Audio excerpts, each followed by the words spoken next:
चलिए आज की स्लाइड में देखने की कोशिश करते हैं टाइप्स ऑफ रिसर्च के कितने टाइप होते हैं ये देखने की कोशिश करते हैं। सबसे पहले आप समझने की कोशिश करिए बच्चे, बेसिक रिसर्च और अप्लाइड रिसर्च में क्या डिफरेंस है।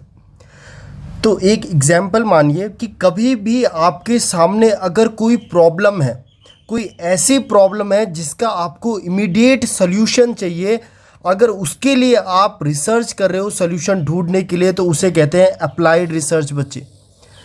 फॉर एन एग्जाम्पल, अगर कोविड जैसे ही 2020 में कोविड आया, हमें चाहिए थी कोविड के लिए वैक्सीन, तो ये एक इमीडिएट प्रॉब्लम थी और इस प्रॉब्लम के लिए हमें चाहिए था एक इमीडिएट सॉल्यूशन।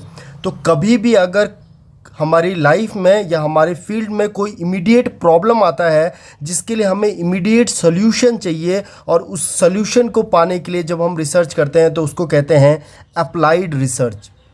जबकि अगर हमारे सामने कोई भी प्रॉब्लम नहीं है, हम सिर्फ अपना नॉलेज बढ़ाने के लिए कोई रिसर्च अगर कंडक्ट कर रहे हैं, तो ऐसी रिसर्च को कहा जाता है बेसिक रिसर्च। यानी सिर्फ और सिर्फ नई नॉलेज बढ़ाने के लिए जो हम रिसर्च कर रहे हैं उसको बोलते हैं बेसिक रिसर्च।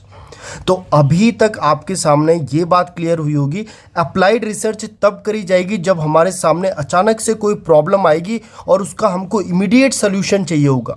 जबकि बेसिक रिसर्च हमें सिर्फ अपने नॉलेज को बढ़ावा देने के लिए हम करते हैं। जैसे कि बेसिक रिसर्च का एग्जाम्पल क्या है, अ study looking at how alcohol consumption impact the brain. अगर मैं एक स्टडी कंडक्ट करूं ये देखने के लिए कि कैसे अल्कोहल ब्रेन पे असर करता है, तो ये एक रिसर्च जो होगी वो बेसिक रिसर्च होगी। क्यों? क्योंकि क्या हमारे सामने कोई प्रॉब्लम है? नहीं, हम सिर्फ और सिर्फ अपना नॉलेज बढ़ाना चाहते हैं कि चलिए देखते हैं कि अल्कोहल ब्रेन पे क्या असर करता है। अगर इस चीज़ पे हम रिसर्च कर रहे हैं तो वो कहलाएगा बेसिक रिसर्च। जबकि कोविड-19 के लिए या फिर एड्स के लिए हमारे पास कोई मेडिसिन नहीं है और वो एक प्रॉब्लम है हमारे सामने, और उसके सल्यूशन के लिए जब हम रिसर्च करते हैं ताकि हमें कोविड-19 की मेडिसिन मिले, एड्स की मेडिसिन मिले, इसके लिए कोई रिसर्च करते हैं तो वो कहलाएगा अप्लाइड रिसर्च। होपफुली आपको क्लियर हुआ होगा। अब बेसिक रिसर्च को जब हम देखने की कोशिश करते हैं तो पहला क्वेश्चन जो एग्जाम में बनता है कि बेसिक रिसर्च को ही कहा जाता है प्योर रिसर्च, बेसिक रिसर्च को ही कहा जाता है फंडामेंटल रिसर्च, और बेसिक रिसर्च को ही कहा जाता है थ्योरेटिकल रिसर्च। तो याद रखिएगा, pure research, fundamental research, theoretical research, किसका दूसरा नाम है बेसिक रिसर्च का। नीचे एक लाइन लिखी हुई है, देखिए, done to generate new knowledge. किसी एक नई नॉलेज को जनरेट करने के लिए बेसिक रिसर्च किया जाता है। ठीक है, researcher will conduct a research without a specific purpose in mind. बहुत इंपॉर्टेंट लाइन है बच्चे, ध्यान रखिएगा। ये जो बेसिक रिसर्च है ये without a specific purpose in mind करी जाती है। हमारे माइंड में कोई पर्पस नहीं है कि हमें इस प्रॉब्लम को सॉल्व करना है, हम सिर्फ ऐसे ही रिसर्च कर रहे हैं अपना नॉलेज इंप्रूव करने के लिए। तो अगर वो आपसे एग्जाम में पूछे कि वो कौन सी रिसर्च है जो बिना स्पेसिफिक पर्पस की जाती है, उत्तर जाएगा बेसिक रिसर्च। वो पूछेगा कौन सी रिसर्च है जो न्यू नॉलेज को जनरेट करने के लिए यूज़ करी जाती है, आंसर जाएगा बेसिक रिसर्च। पूछेगा फंडामेंटल रिसर्च किसका दूसरा नाम है, basic research. Pure research is also called as basic research. Next देखिए इसका एम। तो क्या एम है बेसिक रिसर्च का? To improve knowledge. ये हमने बात करी, नॉलेज को इम्प्रूव करने के लिए बेसिक रिसर्च करी जाती है, जनरेट करने के लिए नॉलेज को।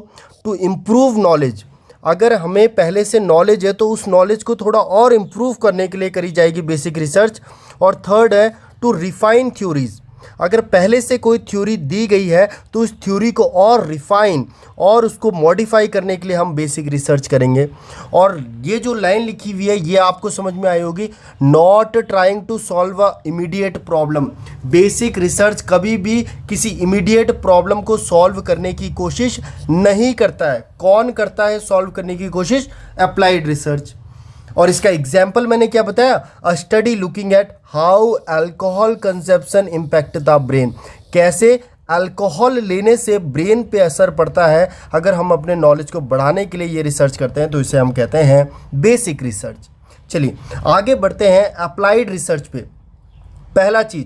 पहली चीज़ अप्लाइड रिसर्च किस लिए की जाएगी बच्चे? किसी भी प्रॉब्लम को सॉल्व करने के लिए जब कोई रिसर्च करी जाती है तो उसे कहा जाता है applied research. Second, conducted to find immediate solution. याद रखना बच्चे, आपसे वो एग्जाम में पूछेगा कौन सी रिसर्च इमीडिएट सॉल्यूशन को पाने के लिए करी जाती है, उत्तर जाएगा अप्लाइड रिसर्च। कई बारी बच्चे अप्लाइड रिसर्च को एक्शन रिसर्च भी कहा जाता है, कई बारी अप्लाइड रिसर्च को एक्शन रिसर्च भी कहा जाता है। तो ऐसी रिसर्च जो इमीडिएट पॉपुलेशन सॉल्यूशन के लिए करी जाए उसे कहेंगे applied research. Finding solution to immediate problem, immediate problem जो अभी है उसको अगर उसका सॉल्यूशन चाहिए तो कौन सी रिसर्च? Applied research. एग्जाम्पल है research to find a medicine for कोविड-19 और एड्स। कोविड-19 और एम्स के लिए जो रिसर्च करी जाती है उसकी मेडिसिन के लिए उसे हम कहेंगे अप्लाइड रिसर्च। नेक्स्ट चीज़ बच्चे, अप्लाइड रिसर्च का फंक्शनल पर्पस होता है। फंक्शनल पर्पस होता है, इसका एक पर्पस होता है कि इसे क्या करना है, इमीडिएट प्रॉब्लम का सल्यूशन लेना है। प्रैक्टिकल यूज़ होता है बच्चे, अगर आप मेडिसिन डिस्कवर कर लोगे कोविड-19 और एड्स की तो इसका प्रैक्टिकल यूज़ होगा। तो फंक्शनल पर्पस होता है, प्रैक्टिकल यूज़ होता है, develop something new for immediate use. ये क्वेश्चन बहुत बारी पूछा जाता है बच्चे, जब इमीडिएट यूज़ के लिए कोई रिसर्च करी जाती है तो वो कौन सी होती है? Applied research. ओके चलिए आगे बढ़ते हैं क्वांटिटेटिव रिसर्च। बच्चे मेरी बात सुनिए, क्वांटिटी यानी जिसको आप मेज़र कर सको, यानी मान लीजिए किलोग्राम, 2 किलो, 3 किलो, या फिर मान लो मैं किसी व्यक्ति का हीमोग्लोबिन देख रहा हूं तो मैं कितना बोलूँगा? 13 ग्राम, 14 ग्राम। तो ऐसी वैल्यूज़ जो न्यूमेरिकल फॉर्म में होती है, नंबर्स की फॉर्म में होती है, उन वैल्यूज़ की फॉर्म में जब डाटा कलेक्ट किया जाता है तो ऐसी रिसर्च को बोला जाता है क्वांटिटेटिव रिसर्च। यानी कि ये जो रिसर्च है क्वांटिटेटिव रिसर्च, इसमें जो डाटा या इंफॉर्मेशन कलेक्ट करी जाएगी वह न्यूमेरिकल फॉर्म में होगी, वह नंबर्स की फॉर्म में होगी। मान लीजिए एग्जाम्पल पहले समझिए फिर ही आपको समझ में आएगा। मान लीजिए मैं एक रिसर्च कंडक्ट करूं जिसमें देखना चाहता हूं कि कितने मेल्स हैं और कितनी फीमेल्स हैं मुंबई शहर में कितने मेल्स हैं और कितने फीमेल्स हैं। जब मैं डाटा कलेक्ट करता हूं तो मैं नंबर्स की फॉर्म में करता हूं और उसको फिर एनालाइज करता हूं तो भी नंबर्स की फॉर्म में करता हूं, और बाद में मैं बताऊंगा कि 30 लाख तो मेल्स हैं और 20 लाख फीमेल्स हैं। यानी कि बच्चे अब मुझे बताओ, मैंने डाटा कलेक्ट किस फॉर्म में किया? नंबर्स की फॉर्म में। डाटा कलेक्ट मैंने किया नंबर्स की फॉर्म में, उनको एनालाइज किया मैंने नंबर्स की फॉर्म में, और उनको लास्ट में मैंने जो अपना रिजल्ट दिया वो भी किसकी फॉर्म में दिया? नंबर्स की फॉर्म में, कि 30 लाख तो मेल्स हैं और 20 लाख फीमेल्स। मान लीजिए मैं ये रिसर्च करता हूँ कि मेल्स का हीमोग्लोबिन लेवल कितना होता है इंडिया में और फीमेल्स का हीमोग्लोबिन लेवल कितना होता है इंडिया में, और लास्ट में मैं बताऊं कि मेल्स में मान लीजिए 13 to 14 होता है और फीमेल्स में 11 to 12 होता है। तो देखिए ये जो नंबर्स की फॉर्म में डाटा है बच्चे, ये किसका दर्शाता है? Quantitative research.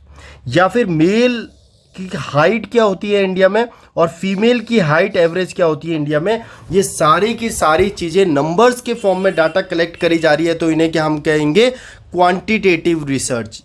ओके जबकि इसी के अपोजिट होता है बच्चे क्वालिटेटिव रिसर्च। क्वालिटेटिव रिसर्च को आप डाटा यानी नंबर्स के फॉर्म में नहीं दर्शा सकते। इसका एग्जाम्पल क्या है? क्वालिटेटिव का एग्जाम्पल है कि केदारनाथ में जब बाढ़ आई थी बच्चे, केदारनाथ में जब बाढ़ आई थी, तो अगर आप पढ़ना चाहते हो, अगर आप एक रिसर्च करना चाहते हो कि उन लोगों का एक्सपीरियंस कैसा रहा जो उस रात को केदारनाथ में मौजूद थे जब वहाँ बाढ़ आई, तो क्या आप उनके एक्सपीरियंसेस को, कि उनको कैसा लगा, उनका कैसा एक्सपीरियंस रहा, क्या आप नंबर की फॉर्म में इनको दर्शा सकते हो बच्चे? क्या आप बता सकते हो कि उनको 5 kg दुख हुआ? नहीं, हम उसको ऐसे नहीं बता सकते। हम नंबर की फॉर्म में उनके एक्सपीरियंसेस को नहीं बता सकते। हम डिस्क्रिप्टिव फॉर्म में बता सकते हैं उनके एक्सपीरियंसेस को। डिस्क्रिप्टिव फॉर्म बोले तो जो जो वो बोलेंगे हम वो पैराग्राफ के रूप में लिखेंगे कि पेशेंट को ऐसा लगा, सर्वाइवल को ऐसा लगा, ऐसा महसूस हुआ। तो ये जो ह्यूमन बिहेवियर के बारे में हम पढ़ते हैं बच्चे, जब हम ह्यूमन बिहेवियर को डीपली पढ़ते हैं तो उस कंडीशन में उस रिसर्च को कहा जाता है क्वालिटेटिव। यह mainly used in social science, social science में यूज़ किया जाता है। इसमें इन डेप्थ स्टडी करी जाती है ह्यूमन के बिहेवियर की, जैसे इंसान के एक्सपीरियंसेस की, एटीट्यूड की। मान लीजिए कोविड-19 की वैक्सीन बनी और मैं देखना चाहता हूँ कि कुछ धर्म ऐसे हैं इंडिया में जो कोविड-19 की वैक्सीन नहीं लगाना चाहते, तो मैं उन धर्मों का एटीट्यूड देखना चाहता हूँ कोविड-19 वैक्सीन के लिए क्या है। तो ये स्टडी कौन सी होगी बच्चे? क्वालिटेटिव, क्योंकि इसमें नंबर इन्वॉल्व नहीं हो रहे हैं। याद रखिएगा, क्वालिटेटिव में जब भी कोई डाटा कलेक्ट किया जाता है वो डिस्क्रिप्टिव फॉर्म में किया जाता है, यानी पूरा का पूरा पैराग्राफ में बताया जाता है कि व्यक्ति को कैसा फील हो रहा है, उसका एटीट्यूड कैसा है, उसे लग कैसा रहा है, उसका एक्सपीरियंस कैसा है। जबकि क्वांटिटेटिव में जब भी डाटा कलेक्ट करा जाएगा वह न्यूमेरिकल फॉर्म में करा जाएगा। तो ये दो चीज़ें हैं, क्वांटिटेटिव यानी डाटा कलेक्ट किया जा रहा है न्यूमेरिकल फॉर्म में, क्वालिटेटिव यानी कि जब भी आप रिसर्च करोगे तो डाटा कलेक्ट किया जाएगा डिस्क्रिप्टिव फॉर्म में। क्वांटिटेटिव के एग्जाम्पल क्या है? 3 एग्जाम्पल है, experimental, quasi experimental and non experimental. ये मैं अपनी नेक्स्ट स्लाइड में आपको समझाऊंगा। और क्वालिटेटिव के एग्जाम्पल क्या है? Phenomenological, ethnographic, grounded theory research, case study research and historical research. तो ये भी मैं अपने नेक्स्ट स्लाइड में आपको समझाऊंगा। फिलहाल आपको इतना पता होना चाहिए कि अगर आप सिर्फ नॉलेज बढ़ाने के लिए कोई रिसर्च कर रहे हो बिना किसी पर्पस के माइंड में, तो उसे हम कहते हैं बेसिक रिसर्च। अगर किसी इमीडिएट प्रॉब्लम की सोल्यूशन के लिए आप कोई रिसर्च कर रहे हो तो उसे कहेंगे अप्लाइड रिसर्च। अगर जब भी आप कोई रिसर्च करते हो जिसमें जो डाटा है वो न्यूमेरिकल फॉर्म में लिया जाता है उसे हम कहेंगे क्वांटिटेटिव रिसर्च। और जब भी कभी आप रिसर्च करते हैं जिसमें मेनली सोशल साइंस, इंसानों का एक्सपीरियंस कैसा रहा, व्यवहार कैसा है, एटीट्यूड कैसा है, फीलिंग्स कैसी हैं, इनको क्योंकि आप नंबर में तोल नहीं सकते हो, तो इनको देखने के लिए जो आप रिसर्च करते हो डिस्क्रिप्टिव फॉर्म में डाटा कलेक्ट करते हो उसे कहा जाता है क्वालिटेटिव रिसर्च। इसके टाइप्स की बात आने वाले वीडियोस में करेंगे। Thank you so much. Please comment करके बताइए आपको ये रिसर्च की सीरीज़ कैसे लग रही है। मैं धीरे धीरे करके आपको पूरी रिसर्च जो बीएससी नर्सिंग और एमएससी नर्सिंग में सिलेबस में इंक्लूड है वो कंप्लीट करवा दूंगा। Thank you so much.